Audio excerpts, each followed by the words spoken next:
along in his garden, probably trying to figure out how many people he's going to kill over this. and so in verse 7, it continues, but Haman stayed to beg for his life from Queen Esther, for he saw that harm had been determined against him by the king. So the king's ready to, he's ready just to kill him, if you would. Verse 8, it says, now when the king returned from the palace garden, so into the palace where they were drinking wine, Haman was falling on the couch where Esther was. So you have to imagine, they didn't have chairs. They didn't sit around the dinner table in chairs like, we do today. They had these couches they kind of reclined on. And so Esther's reclining on one of those couches, and he just falls on her or falls in front of her to beg for his life. And the king comes back in and sees this. And I'm assuming he's touching her, which would be a no-no. And that makes him mad, right? What's he doing so close to the queen, even possibly touching the queen? And so he sees that, and that makes him mad as well. Verse 8, he continues, the king said, will he even assault the queen with me in the house? So that kind of makes it sound like he thinks he's actually trying to do something to the queen. As the word went out of the king's mouth, so as he said that, these are the attendants that are in the room, covered Haman's face. That was pretty common for someone who's condemned to death. You would put a hood over their face, cover their face. So just imagine, you've been in here for this story, right? This guy who's so proud, he gets to wear the king's signet ring. He gets to write laws. He's basically the king, right? He just doesn't wear the crown. And he can write laws, and then he can impress the king's ring into the wax, which basically signs the thing into law. He can do anything he wants. He makes everybody in the capital city bow down to him when he rides around on his horse as he goes home every evening, except Mordecai. That's why he stays so mad. And now here he is begging. And isn't it interesting that he was so mad because Mordecai, this Jew, would not bow down before him. Now he's bowed down before this Jewish woman, begging for his life. Talking about eating up his pride. So that's the situation he's in. So they put this hood over him. He knows what's coming. He knows he's dead. They're gonna execute him. And by the way, we kind of do the same thing, or we used to when they electrocute somebody, they'd put a hood over their face. On firing squads, they put hoods over their face. This is something that's been done for a long time. So in verse 8, they covered his face. And then in verse 9, Harbona, one of the eunuchs who were before the king, said, behold, indeed the gallows standing at Haman's house, 50 cubits high, which Haman made for Mordecai, who spoke good on behalf of the king. And the king said, what? Hang him on it. So Haman built this for Mordecai. He built this to kill an innocent man. And now the king says, well, just take Haman over there and kill him on it. You talk about reaping what you sow, right? And Galatians chapter 6, verse 7 says, do not be deceived. God is not mocked. For whatever a man sows, he will also reap. Haman is reaping what he has sowed. This is a irreversible law of God. And by the way, it works for believers and non-believers. Okay? It applies to the lost as well as to the saved. If you sow sin, you're going to reap sin. If you sow joy, you're going to reap joy.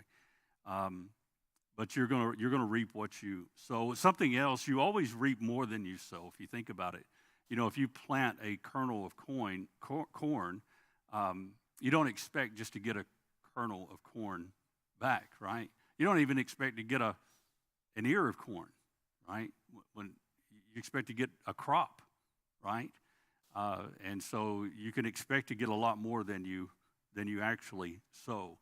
And so that's what's happening with Haman. So verse 10 says, so they hanged Haman on the gallows which he had prepared for Mordecai, and the king's anger subsided. So they impaled him. Okay, that's what they did. They didn't hang him. They impaled him on a pole 75 feet high in his own yard in front of his own family, because that's where it was put up. And notice at the end of the verse, the king's anger was finally, the only way you could satisfy this king's wrath is when this man was finally put to death. Yeah, it's interesting to me that he's the enemy of Haman, and he built this gallows or this pole to kill Haman, and he ends up being killed on it. There are similar stories in the Bible. Remember Daniel in the lion's den, right? His enemies had him thrown into the lion's den. God took care of him in the lion's den. But where did the enemies of Daniel end up? In the lion's den, right? I think about Pharaoh. Pharaoh was drowning all the baby boys in the Nile River, right? What happened to Pharaoh? Well, his son was killed, right? So his firstborn was killed, so it got him back there. But he also drowned. Now, he's drowned in the Red Sea, but he drowned. So we see the same thing happening to him as well. So verse 10, they hanged him, they impaled Haman in the gallows that he had prepared for Mordecai. A couple of things we can learn from chapter 7 before we move on.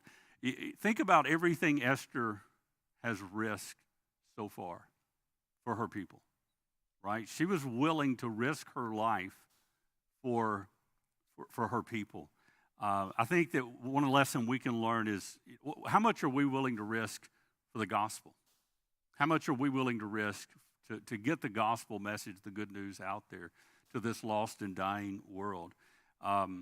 Esther was so courageous to go before the king and let this be known to him, knowing that the king could kill her just for trying to go into his presence uninvited. What risk are you taking for the gospel? I think, unfortunately, most of us as Christians aren't taking any kind of risk for the gospel. But we should. We should be taking risk for the gospel. But something else we can learn, I think that's interesting, and it's relevant for today because I want to share something with you, is, the king, as we've studied about him so far, and Haman, his right-hand man, the king always had counselors around him. He always had to have his advisors around him, just like most leaders do today. They have their counselors and people advising them. Here's the thing about our God. Nobody counsels our God because he's sovereign. He's all-knowing. In fact, there's a verse in Isaiah chapter 40, verses 13 through 14. It says this, and the reason why I'm sharing this with you, because I watched a video yesterday of probably the most heretical preacher alive today that I know of, Jesse Duplantis. You heard of him? I hope you don't listen to him, unless you're just wanting to catch up on a false teacher. But Jesse Duplantis, in this video I watched yesterday, said that God will, God talks to him like I'm talking to you right now, or at least that's what he claims. And he said that God asked him for advice. You saw that too? God asked him what he thinks about a situation. Okay, I guess Jesse's not familiar with Isaiah 40, verses 13 through 14. It says, who has directed the Spirit of the Lord, or who or as his counselor has informed him? With whom did he consult, and who gave him understanding, and who taught him in the path of justice, and taught him knowledge, and informed him of the way of understanding? And all those questions are rhetorical, because the obvious answer to all those questions is no one. No one counsels God. No one advises God. God doesn't need us to give him anything, to give him any advice or to give him any counsel. But apparently Jesse doesn't know that. And what's sad is the people in the audience, you can hear them amening when he's saying stuff like that. And I'm thinking, that's sad. That's so sad. And something else he said, just completely different subject, but he also told them, not in that same video, that God needs us more than we need God. Did you see that part too? Yeah, God needs us more than we need him. So anyway, I really hope you don't listen to that guy. So anyway, but God does not need a counselor. And here's something else. Notice at the end of verse 10, the king's anger was subsided. His wrath was satisfied. The good news for us is, as believers, when we put our faith in Jesus Christ, God's wrath is satisfied, right? In the sacrifice of our Savior on the cross. So Okay, so moving on. Let's go into chapter 8 because we've still got quite a bit to cover here very quickly. So in chapter 8, beginning in verse 1, it says, "On that day, King Ahasuerus gave the house of Haman to the enemy, or the house of Haman, the enemy of the Jews, to Queen Esther, and Mordecai came before the king, for Esther had disclosed what he was to her," right? It was basically her father figure. Verse 2, "The king took off his signet ring, which he had taken away from Haman, and gave it to Mordecai. And Esther set, Esther set Mordecai over the house of Haman." So it was pretty common for anyone who was condemned for all their property to be taken away, and it would go into the possession of the king. And so he takes all of Mordecai's property. By the way, Mordecai would probably be the richest man in the kingdom next to the king himself. So he had a lot of property, a lot of money, and all that the king gives directly to Esther. Esther introduces her cousin Mordecai to the king and says, "Hey, this is the man who raised me. He took care of me. He's the man who saved your life." Remember, he was the one who uncovered the plan of the assassination plot.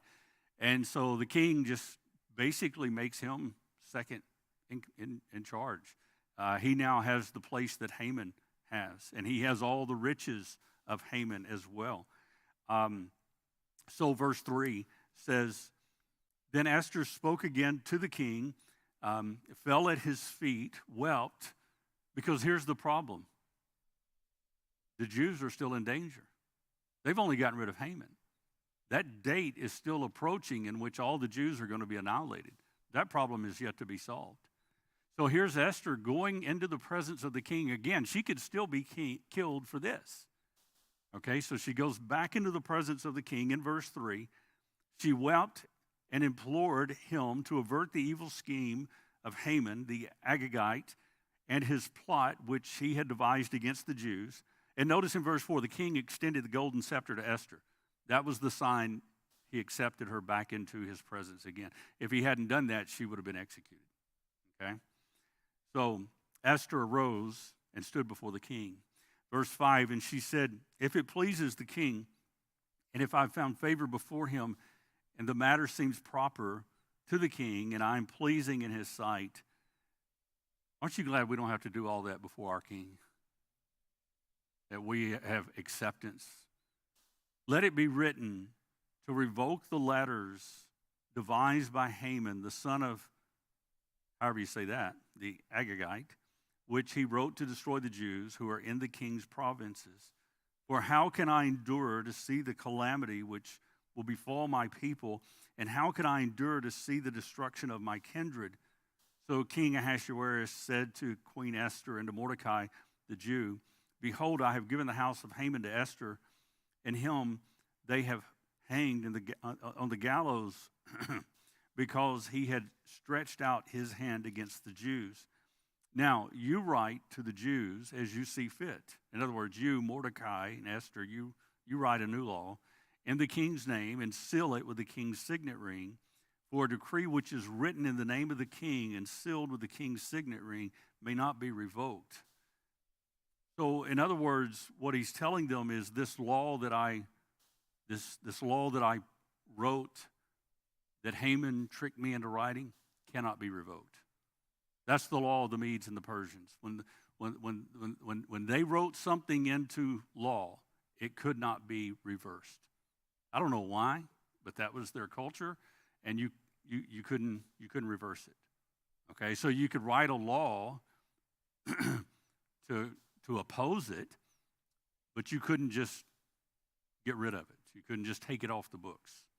So he says, write something else to try to oppose this first law that I have written.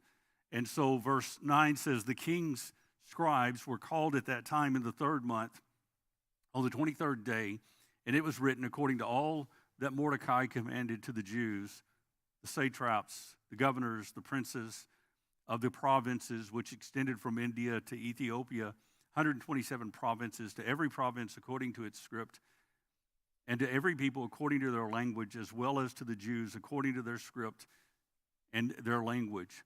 He wrote in the name of the king, or King Ahasuerus, and sealed it with the king's signet ring, and sent letters by couriers on horses riding on steeds, stirred by the royal or sired by the royal stud. Remember, I told you that the Assyrian kingdom, they were the ones who really came out with the first Pony Express system, mail system.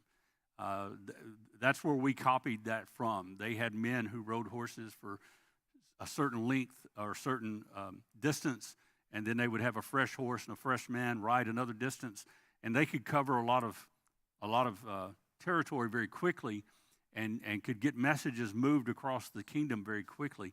And so that's basically what they're explaining here in those verses. So verse 11 says, in them the king granted, so in this law the king granted the Jews who were in each and every city the right to assemble and to defend their lives, to destroy, to kill, and to annihilate the entire army of any people or province which might attack them, including children and women, and to plunder their spoil. On one day in the provinces of King Ahasuerus, the 13th day of the 12th month, that is the month of Adar, a copy of the edict to be issued as law in each and every province was published to all the people, so that the Jews would be ready for this day to avenge themselves on their enemies. So it doesn't mean that they were going to attack everybody, but if someone attacked them or if groups attacked them, they had the right to defend themselves and take the lives of others. So they were free to do that under this new law.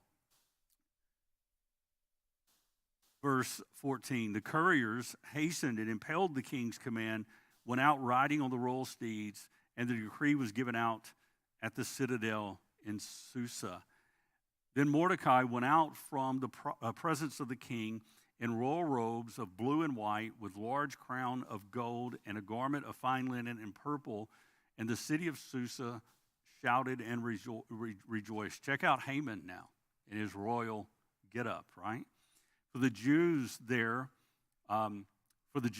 was light and gladness and joy and honor. In each and every province and each and every city, wherever the king's commandment and his decree arrived, there was gladness and joy for the Jews, a feast and a holiday, and many among the peoples of the land became Jews, for the dread of the Jews had fallen on them. So the Lord's going to take care of them, and we'll read this as we go through chapter 9 here in just a moment. But what's interesting is you have this law the king cannot revoke, right? He cannot take it off the books. It's the law of death, right? So he comes up with a new law, write a new law that you can't override the old law, but we've got a new law that can help, right? Now what this reminds me of is, if you will, just real quick, turn to Romans chapter 8, verse 2 for just a moment. Romans chapter 8, verse 2.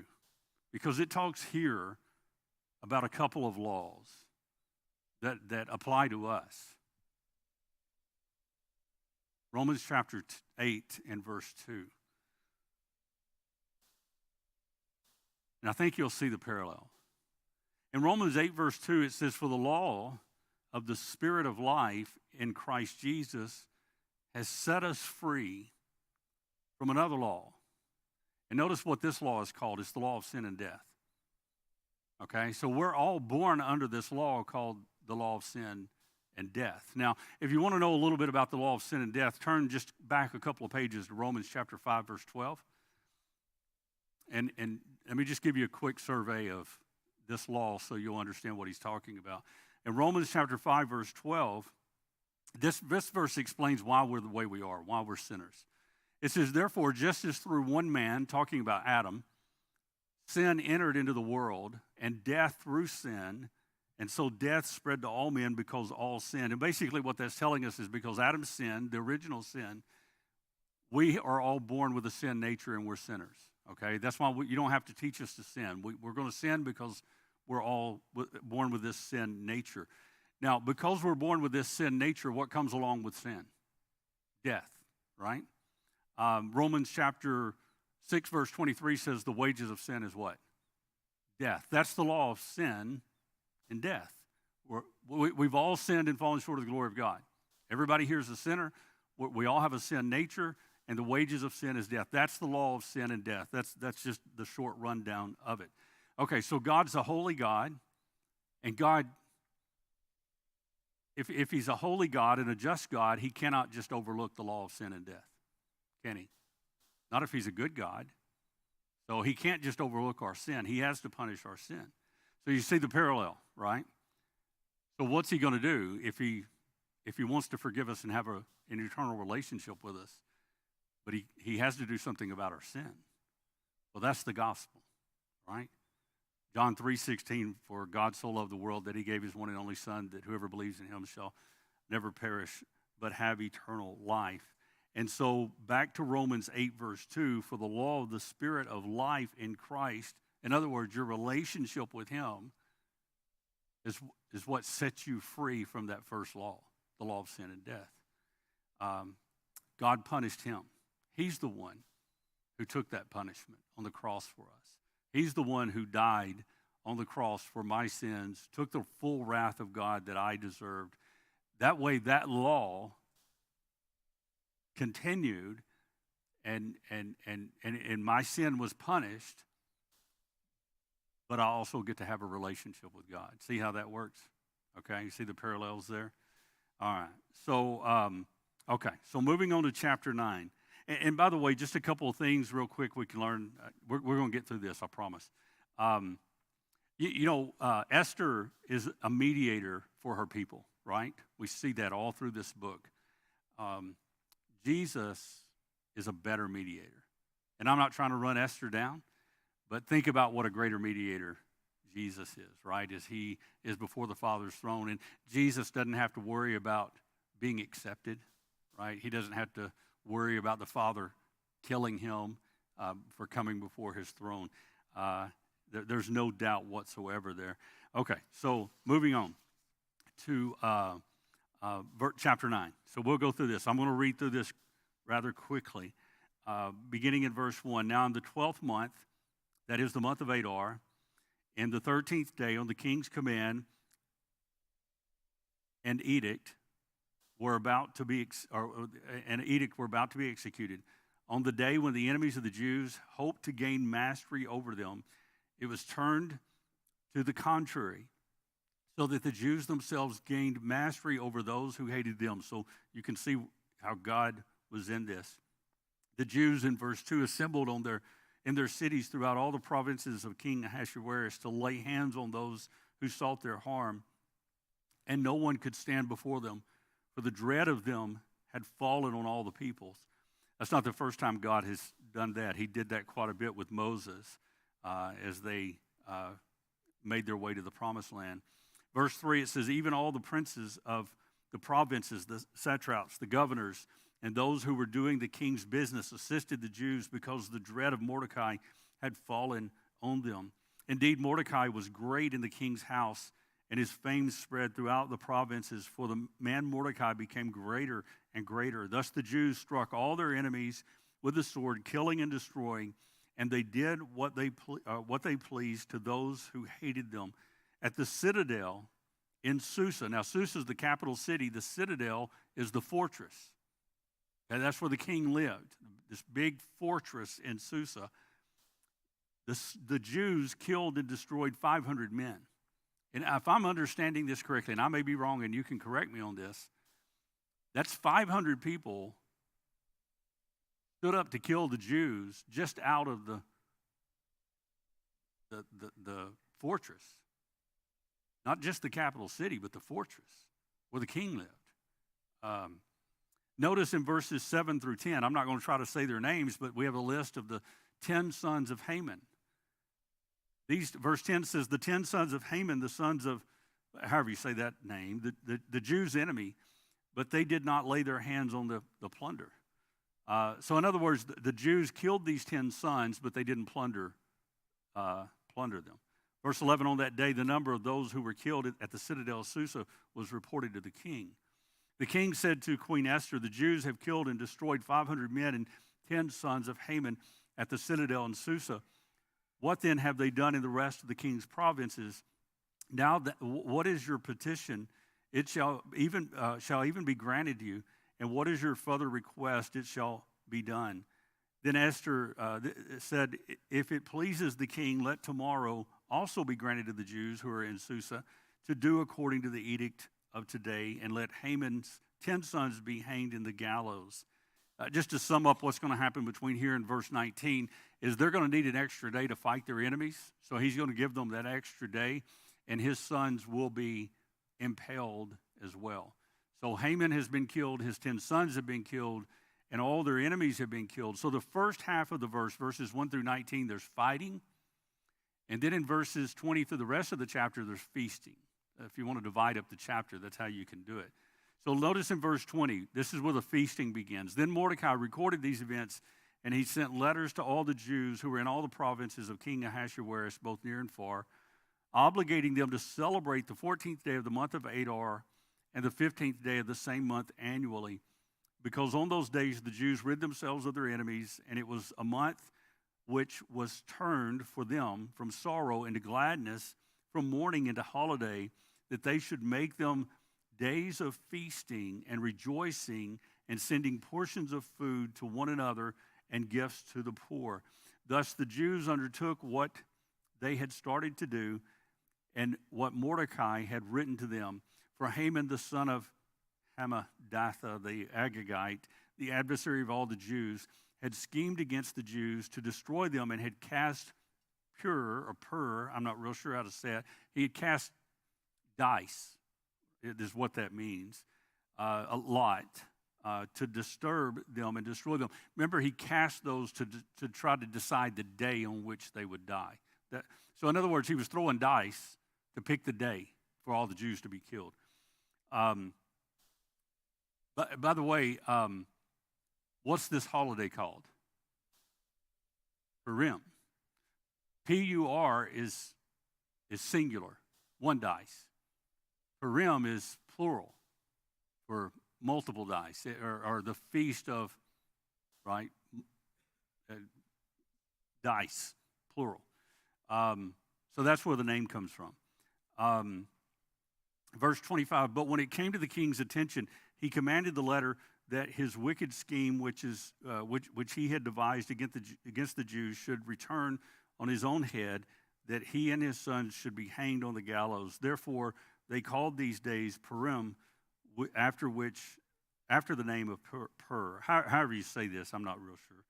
And because of the instructions in this letter, both what they had seen in this regard and what had happened to them, the Jews established and made a custom for themselves and for their descendants and for all those who allied themselves with them, so that they would not fail to celebrate these 2 days according to their regulations and according to their appointed times annually.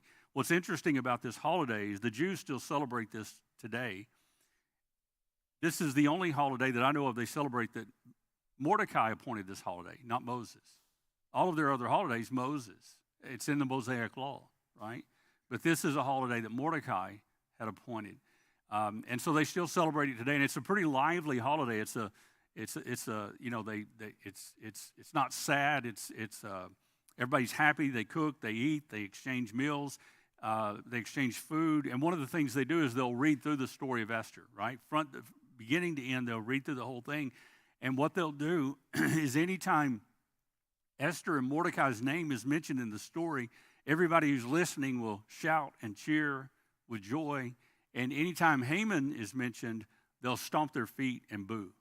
Okay, so it's kind of a loud reading, if you can imagine, of Esther. So real quick, we'll finish this chapter out. Verse 28, so those days were to be remembered and celebrated throughout every generation, every family, in every province, in every city. And these days of Purim were not to fail from among the Jews, or their memory fade from their descendants. Then Queen Esther, daughter of Abihail, with Mordecai the Jew, wrote with full authority to confirm this second letter about Purim. He sent letters to all the Jews, to the 127 provinces of the kingdom of Ahasuerus, namely words of peace and truth, to establish these days of Purim at their appointed times, just as Mordecai the Jew and Queen Esther had established for them, and just as they had established for themselves and for the descendants with instructions for the time of fasting and their lamentations. The command of Esther established these customs of Purim, and it was written in the book. Now, chapter 10, just 3 verses.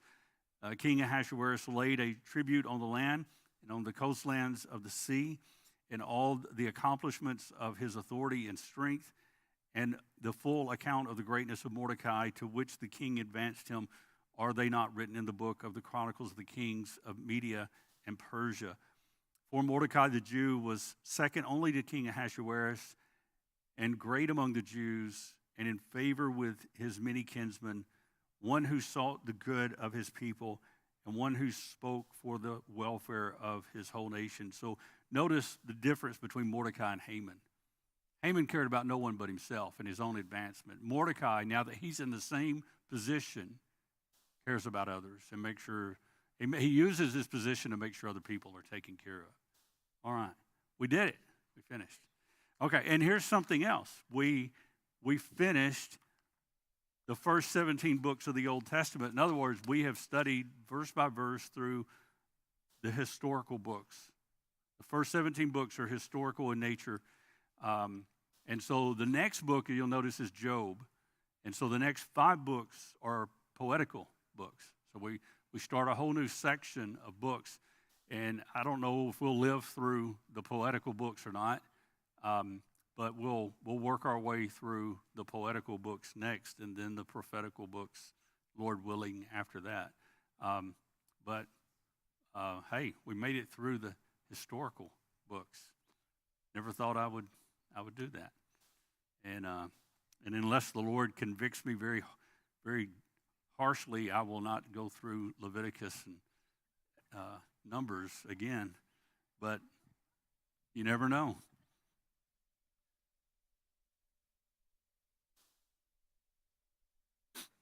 Yeah. All right. So let's look at our prayer sheet real quick.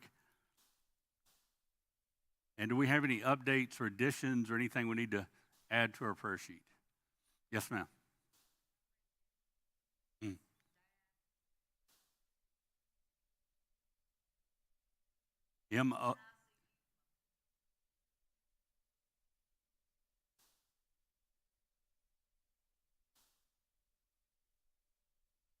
Okay. Hank, first name? Okay. All right. Any others?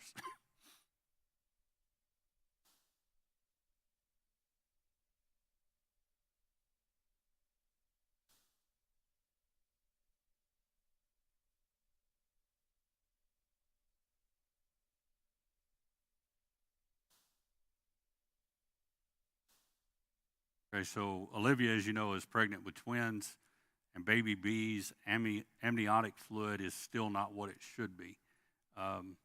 So keep her in prayer. They went to Little Rock today, right? Okay.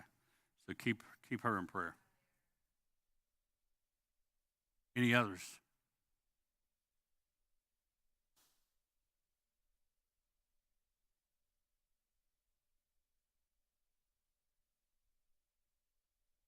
All right, kids are still at children's camp, so keep our kids in prayer. Yes.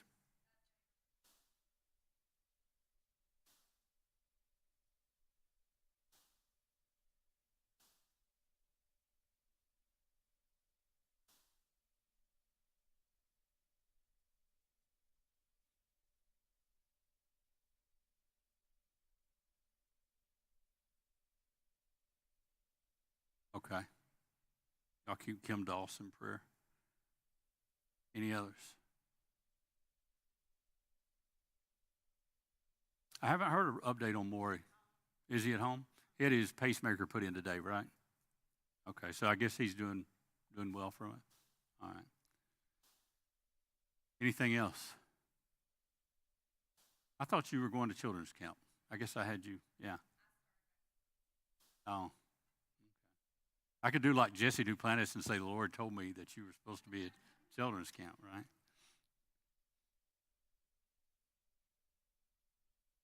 Linda Cannon. I haven't heard an update on her. Okay. Okay. Okay.